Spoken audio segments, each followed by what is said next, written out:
제일 인기 있었던 종목들 있잖아요. 팔지 마시고 저는 포함이 되고 또 얘기했는데 기업으로 접근하시는 게 장기 투자자분들께는 좋은 것 같아요. 주코노미TV 허란 기자입니다. 김태용 그로스힐 자산운용 대표님 모시고 말씀 나누겠습니다. 안녕하세요. 네, 안녕하세요. 오늘은 두 번째 시간으로 이제 정말 유망 종목에 대해서 여쭤보는 시간을 갖도록 하겠습니다. 삼성전자 7만 원까지 하반기에 갈 것이다 이렇게 인터뷰하신 게 있어요. 이거는 이제 외국인이 국내에 들어온다 요걸 전제로 말씀하신 건 거죠? 업황과 상관없이. 네, 그것도 포함이 되고요. 아, 업황도 포함을 해서. 업황도 포함이 됩니다. 근데 사실 아직 그 기미는 안 보이긴 하는데. 중요한 거는 주가의 가격보다는 방향은 충분히 올라갈 것 같은 게 지금 반도체가 사실 조금 안 좋은 때거든요. 그 반도체 가격이 좀 계속 스물스물 빠지고 있고 이러다 보니까 이번에 상승장에서 하이닉스는 전혀 재미가 없었고 삼성전자도 조금 재미가 없었죠. 네. 근데 그 반도체 가격의 하락의 바닥이 어디냐 이런 부분에 있어서는 저희는 거의 근처에 왔다라고 보고 있어요. 그래서 한 4분기 정도면은 반도체 가격이 더 빠지지만 않아도 전체적으로 개선이 될 거라고 생각을 하고 있고요. 그래서 이제 이익도 조금 생각보다 개선이 되기 시작하고 뭐 가격도 충분히 매력적이고 오른 것도 없고 마지막으로 이제 말씀하신 외국인도 이머징 쪽에 약간 자금 흐름이 있었거든요, 최근에. 그래서 외국인도 지금 펀드 매니저 서베이 자료를 보면은 그 이머징 마켓, 특히 뭐 한국 같은 데의 비중이 역대 굉장히 낮은 편으로 이렇게 잡혀 있습니다. 그래서 중립 정도로만 맞춰도 삼성전자에 대한 수요가 있습니다. 그러면 한국 네. 업종부터 좀 설명을 여쭐게요. 한국에서는 네, 어떤 업종이 유망하다? 그러면은 이거를 힌트를 저는 이제 미국에서 먼저 따와볼게요. 미국에서 보면은 지금 나스닥이 이렇게 신고가가 나고 그 다음에 S&P도 거의 신고가 근처고 이런 부분들 보면은 나스닥이 훨씬 빨리 갔거든요. 좋은 기업이 많이 포진해 있는 거고 여러분이 아시는 뭐 요새 뭐라 그러죠? BIGG랑 뭐 아직도 팡 하나요? 그러니까 다 뭐 아마존, 구글, 테슬라, 뭐 넷플릭스, 마이크로소프트들이잖아요. 그런데 그런 기업들이 하는 거에 서플라이 체인에 우리나라가 다 들어가 있어요. 그래서 우리나라 그런 업종을 다시 한번 말씀을 드리면 우리나라에서 1등은 세계에서 거의 1등이나 그 레벨에 있는 것들을 보면은 저는 되게 안전하다고 생각을 해요. 반도체야 뭐 다 아시는 거니까 반도체 뭐 구글이 어디 데이터 센터, 아마존이 데이터 센터 엄청나게 짓고 있는데 아직도 그거 반도체 없이 안 되잖아요. 네. 그런 부분들은 이제 당연히 가는 거고 그 외에 조금 더 재밌는 것들이 있어요. 바이오시밀러. 지금 삼성 바이오로직스랑 셀트리온 합쳐놓으면 압도적으로 세계 1등입니다. 네, 증설하는 거 다 들어올 거고요. 그리고 이제 그런 기업들이 그렇게 증설을 해놓으면은 결국은 지금 아스트라제네카가 뭐 SK 케미칼 쪽에 뭐 발주도 주고 이렇잖아요. 그 공장이 없어요. 네, CMO 공장이 그러니까 만약에 백신을 개발을 했다 생산해야 되잖아요. 네, 그거를 생산해야 될 공장들이 주로 한국에 있다는 거죠. 그래서 삼성 바이오로직스 공장 그런 뉴스들이 계속 나올 거예요. 지금 이제 SK 케미칼부터 나왔잖아요. 그리고 넷플릭스도 아까 잠깐 말씀드렸잖아요. 넷플릭스가 뭐 미국 드라마에도 어마어마하게 투자를 할 거고 여러분 잘 아시다시피 1순위는 한국이잖아요. 네. 어쨌든 한국에서 만들어 놓으니까 일본에서도 뭐 사랑의 불시착이라든지 뭐 이태원 클라스라든지 그런 것들이 순위에서 어느 나라건 간에 거의 상위권에 다 들어가 있어요. 그 얘기는 뭐냐면은 넷플릭스는 무조건 한국 드라마 일단 찍자. 그럼 동남아 끝난다. 그래서 넷플릭스가 5조 원씩 씁니다. 드라마 투자하는데. 5조 원 쓰는데 한국은 좋아요. 그리고 두 번째로 그러면 다른 나라에서 지금 드라마 찍을 수 있는 환경 아니잖아요. 미국 애들이 봤을 때는 한국은 완벽한 나라예요. 코로나에서는. 그래서 한국에서는 이제 계속 이런 제작 투입이 계속 될 거고 결과적으로는 그런 부분들도 좀 되게 중요하다고 생각을 하고 마지막으로 이제 빅히트가 이제 얼마 있으면 또 상장이 되잖아요. 근데 JYP라든지 YG 엔터테인먼트도 패러다임이 다 계속 이렇게 레코드를 깨고 있죠. 그래서 그런 그룹이 저는 더 나올 거라고 생각을 합니다. 생각보다 네. 1등 하는 업종이 많네요. 한 7개 되던데요? 네. 그러니까 조선도 원래 1등이었고 반도체 뭐 이런 거 다 1등이고 2차 전지도 1등이잖아요. 그래서 2차 전지도 이제 물론 CATL이 있지만은 저희가 세계 합쳐놓으면 1등. 바이오 시밀러, 그 다음에 게임 엔터 이런 쪽도 클래스로는 탑입니다. 네.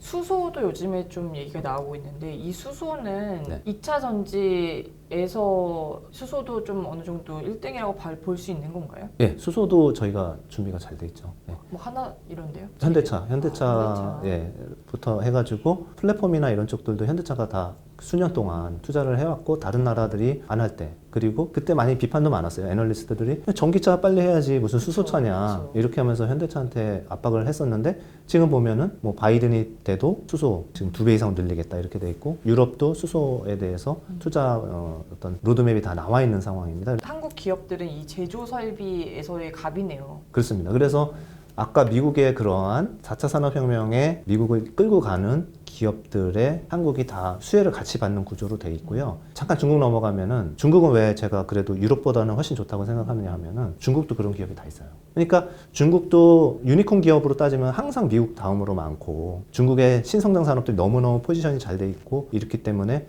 중국도 그런 모든 성장 산업들을 갖고 있어요. 그래서 저는 이제 중국이 이제 유럽에 비해서 좋다고 생각을 하고. 그러면 이제 업종을 얘기해 주셨으니 이 안에서 이제 어떤 종목을 선택해야 되는지. 장기적으로 봤을 때 좋은 기업들. 기업을 말하면 참 편한데 이 주가를 말하면 약간 이제 타이밍이 중요하잖아요. 근데 기업으로 접근하시는 게 장기 투자자분들께는 좋은 것 같아요. 그리고 좋은 주식은 뭐냐면요. 기업이 좋다 보면은 우리가 갑자기 많이 빠지는 날도 있고 우리가 몰랐던 이벤트 코로나 뭐 알았나요? 이렇게 뭐 어마무시한 사건이 생길 수도 있잖아요. 그때 상처를 같이 받더라도 복원력 보세요. 좋은 기업을 골라놓으시면은 복원력 자체는 다 신고가가 나고 있어요. 그러니까 뭐 네이버, 카카오 뭐 등등 여러 종목들이 그렇잖아요. 바이오시밀러 이런 것들이. 역시 좁히면은 뭐 1등 하는 기업이 좋은 것 같고요. 또는 1등은 아니더라도 지금 경쟁력이 있어가지고 2, 3등 하지만은 이제 1등의 자리를 넘볼 수 있는 이런 기업들이 좋은 것 같아요. 그런 지금 제일 인기 있었던 종목들 있잖아요. 그래서 그런 부분들 계속 투자, 그러니까 팔지 마시고 좀 계속 꼭 들고 가셨으면 좋겠고 거기에는 아까 말씀드린 저는 네이버, 카카오도 포함이 되고 엔터주도 얘기했는데 엔터주도 포함이 돼요. 그런데 드라마 제작사를 아까 잠깐 말씀드린 것 같은데 음원 관련주, 그러니까 가수들이 주 수익 모델인 이쪽도 되게 좋은 것 같아요. 왜냐면은요, 생각을 해보면은요, 드라마 제작사는 리스크가 뭘까요? 코로나 같은 상황? 아니면 이제 그 투자금이 너무 많이 들 것 같긴 한데요. 그렇죠. 네, 그게 리스크예요. 그래서 투자금이 많이 들었는데 그게 우리가 배우를 누구누구를 쓰고 작가를 누구 쓰면은 흥행한다. 이 공식이 있지만 틀리는 경우도 생기거든요. 그러니까 흥행이 실패하면은 피해가 손실이 큰 거네요. 네, 제작비. 그래서 이제 흥행이 보면은 주가는 같이 움직일 수 있다. 출렁출렁. 근데 가수는 더 유리한 거예요? 가수는 유리합니다. 그러면 팬덤이라는 게 팬은요, 노래가 안 좋아도 한번 팬은 웬만하면은 스캔들 나기 전까지는 그냥 갑니다.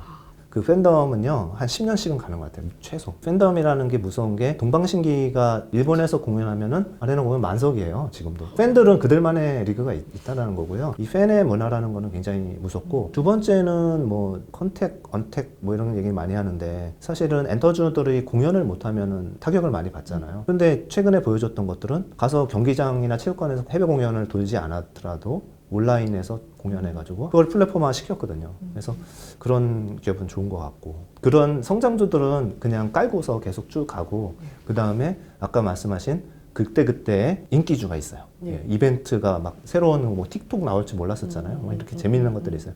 그런 것들은 그때 들어가서 사이클 딱 해서 3년 딱 끊어먹고 나오고, 성장률 둔화되면 나오고. 사실 지난 시간에 가치주도 조금씩 눈여겨봐야 될 때다 이렇게 얘기하셨는데, 가치주에서는 어떤 종목을 좀 더 눈여겨보면 좋을까요? 현대차 말고. 네, 현대차 많이 보죠.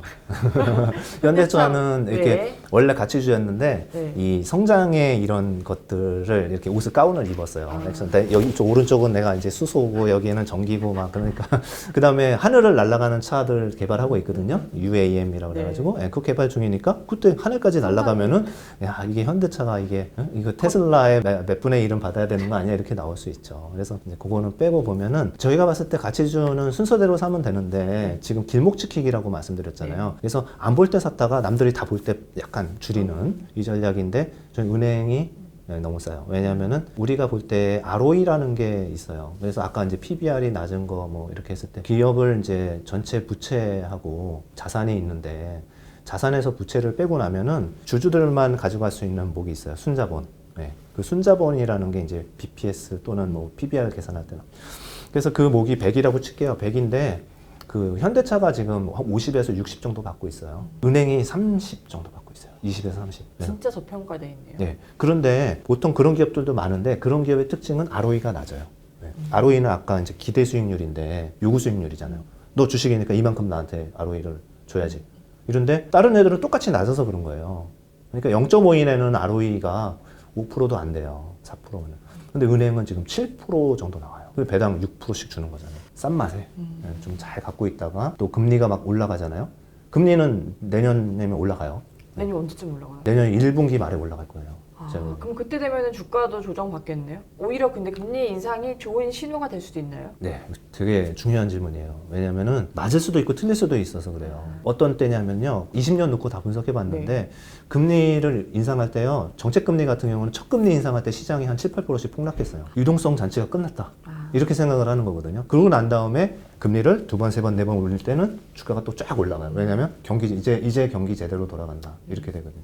그래서 저는 내년에 금리가 올라간다는 거는 여러분도 그냥 안 봐도 다 아시는 거잖아요. 올해 뭐 2분기에 미국이 장사를 못 했는데 다 물가 마이너스였는데 전년 동기 대비해서 올라가고요. 전월 대비도 되게 중요해요. 미국에서는 둘 다 보는데 전월 대비해서도 아까 제가 안 돈다. 미국이 풀린 돈의 반도 안 돈다 지금 이렇게 말씀드렸는데 그거 돌거든요. 백신만 있으면 백신이 없어도 돌 수도 있고 그러면은 전월 대비도 물가가 올라갑니다. 그래서 그게 내년에 3, 4, 5월은 그냥 피해갈 수 없어요. 그러면 3, 4, 5월에는 미국을 필두로 금리 인상이 불가피하다 이렇게 보시는 거네요. 제가 여기서 조금 이제 수정을 할 게 뭐냐면은 네. 정부 정책 금리가 올라가는 건 전혀 아닙니다. 정책 금리는 2023년까지 제로로 이렇게 네네네. 계속 연준해서 얘기를 하고 있어요. 그게 아니라 명목 금리가 올라갑니다. 실질적으로 시장에서 거래되는 금리가 이미 조금 올라가기 시작을 했고요. 물가가 올라가면은 이제 같이 올라가겠죠. 정부가 주도했고요. 끝내는 것도 저는 정부가 끝낸다고 생각해요. 이 큰 시장의 하락을 주도의 빌미도 정부가 줄 겁니다. 그 빌미라는 건 결국은 정책금리 인상을 얘기하시는 건가요? 정부가 끝낸다는 건 어떤 액션을 통해서 끝낼 것인가? 네, 그거를 잘 보시면은 이제 누가 뭐 얼마 간다 또는 언제 빠진다 이런 것들을 보통 틀리거든요. 네, 다 틀려요. 틀리는데 그 기준을 갖고 계시면은 그 기준대로 이렇게 움직이시는 게 맞고 저도 그런 생각인데 뭐냐면은 경기가 굉장히 빨리 회복될 것 같지는 않잖아요. 네, 네 맞아요. 그런데 저희가 압박을 받을 수 있는 거는 생각보다 물가가 올라오면은 정부는 압박을 받습니다. 미국의 페드가 정부 정책을 할 때 두 가지를 위주로 많이 보는데 실업률이에요. 그 다음에는 물가입니다. 그래서 그 두 가지를 되게 중요한 지표로 보고요. 코어 PC를 보시면 돼요. 네. 그래서 그런 것들을 보는데 그 정부는 정책 금리를 안 올려요. 당연히 안 올리는데 만약에 물가가 막 올라간다고 생각해 보세요. 그러면 잡아야 되잖아요. 지금은 페드고 누구고 아무도 경험하지 못했던 세상이기 때문에 그 친구들이 지금 돈을 얼만큼 풀어서 얼만큼 영향이 있지? 이것도 지금 실험 중인 거예요. 그러니까 만약에 돈이 진짜 그 3조 달러, 4조 달러가 원래대로 돈다고 생각을 하면은 물가는 지금 많이 올랐어야 됐죠. 사실 25% 올랐어야 되는 거잖아요. 예, 지금 뭐 저번 달에 미국의 저축률이 20%예요. 원래 미국의 저축률은 평균 7%밖에 안 됩니다. 안 쓰고 있는 겁니다. 이렇게 돌면은 물가 올라간다. 그러면은 정부가 이거를 회수를 하는데 정책금리를 인상하는 건 한참 뒤의 일이고 어떻게 회수하냐면은 우리가 대차대조표가 이렇게 매주 나와요. 페드 사이트 그냥 들어가서 보시면 돼요. 페드 사이트 이렇게 치시면은요. 대차대조표를 매주 발표하는 걸 보실 수 있고 그게 막 점점 줄어드는 거나 이렇게 회수하시는 걸 보실 수 있을 거예요. 그리고 그 기준은 아까도 말씀드린 것처럼 물가가 먼저 될 거고 또는 아주 좋아졌을 때 실업률이 뭐 많이 떨어졌을 때 한 뭐 6, 7%막 이렇게 떨어지기 시작하면은 이제 그때는 이제 뭐가 더 중요한지 봐야겠죠. 경기 회복이 중요한지 아니면 유동성이 중요한지. 사실은 이제 그로스 자산 운용에서 사모펀드를 운용하고 이제 하시잖아요. 그러면은 매일 회의 같은 걸 하실 텐데 네. 요즘에 제일 회의했을 때 신경 써서 보시는 것들이 뭐 어떤 것들이세요? 저희는 이제 기업을 봐요. 기업을 많이 보고 첫째는 방향이 이게 업사이클이냐 또는 다운사이클이냐 여기에 대한 정의를 먼저 합니다. 그래서 이제 표현을 그렇게 하잖아요. 숲을 보냐 나무를 보냐 이렇게 보는데 저희가 숲은 매크로예요. 세계 경제 지표예요. 그리고 나무는 이제 기업들 차이잖아요. 그래서 저희는 일단은 매크로 숲은 계속 잘 자라고 있으니까 지금은 유동성 잔치를 할 동안은 돌다리 두드리면서 기업에 집중하자 이렇게 보고 있고요. 그래서 기업을 고를 때 어떤 기업들이 저평가돼 있거나 또는 성장성이 좋은지 이쪽에 위주로 회의를 하고 있습니다. 네. 성장주들은 이미 담고 계실 거 아니에요. 많이 그 갖고 있죠. 비중을 네. 지금 가격에서 더 늘리는 전략을 쓰시는 건 아닐 것 같고 네. 갖고 계시다가 이제 언제쯤 변동성을 좀 엑시트를 하고 다른 걸 또 사실까 이런 것들이 되게 궁금하거든요. 기관들은 언제 움직일까? 사실은 그런 유혹은 많습니다. 왜냐면은 카카오 이제 막 어떤 분들은 또 밸류 다 많이 반영했어 이렇게 뭐 틀린 말씀도 아닌 것 같기도 한데 저는 뭐 더 간다고 보기 때문에 그 한 사이클을 성장률이 30% 40%씩 나오고 있을 때 그걸 줄인다는 거는 오히려 줄이는 게 리스크예요. 저희가 생각해서 제 경험으로 봤을 때는 이거 눈에 보이거든요. 근데 논쟁은 그거 하나예요. 비싸다? 안 비싸다. 근데 그렇게 얘기는 안 하잖아요. 이 기업이 좋다? 나쁘다? 이렇게 얘기는 안 하잖아요. 좋은 건 알아. 좋은 건 좋은데 아는데. 비싸다. 그럼 비싸다는 거는요. 싸다를 밸류에이션을 밑에서 잡아야지 위에서 자꾸 비싸다고 얘기할 필요는 없어요. 사이클의 성장률이 오히려 만약에 이익 성장률이 30%, 40%를 3년간 성장한다고 생각하고 있었는데 그게 10%를 계속 찍는다. 이때는 무조건 비싼 거예요. 그때 파셔야 돼요. 그래서 저희는 그 시점이 지금 전혀 아니다. 그러니까 지금 성장주는 많이 가지고 가고요. 그럼 돈이 있어야 되잖아요. 이 돈을 어디서 저희는 펀딩을 하냐 하면은 가치주를 사기 위해서 저희는 그냥 중간에 있는 애매한 섹터들의 돈을 좀 끌어다 씁니다. 그 애매한 섹터들이 요즘에 어떤 것들이에요? 예를 들면은 음식료도 성장 역할을 많이 했던 것 같고, 뭐 그 다음에 화장품. 뭐 철강, 해운, 뭐 항공, 뭐 화장품도 갖고 있어야 돼요. 왜냐면은 시진핑 주석이 오실 수 있으니까 언제 오실지 모르니까 저희 모르는 건 갖고 있어야 됩니다. 그래서 그거만큼을 이제 아까 말씀드린 그 가치주 쪽에 은행도 좀 많이 사놓고 있고요. 그 다음에 자동차 당연히 많이 갖고 있죠. 네. 그 제가 이제 말씀드린 섹터에 보면은 1, 2등 보면은 다 그 네, 종목들이거든요. 네. 그래서 엔터 해봐야 뭐 세 종목이잖아요. 네, 네, 네. 네, 다 좋아요. 다 좋고. 지금까지 김태용 그로스일 자산운용 대표님과 말씀 나눠봤습니다. 감사합니다. 감사합니다.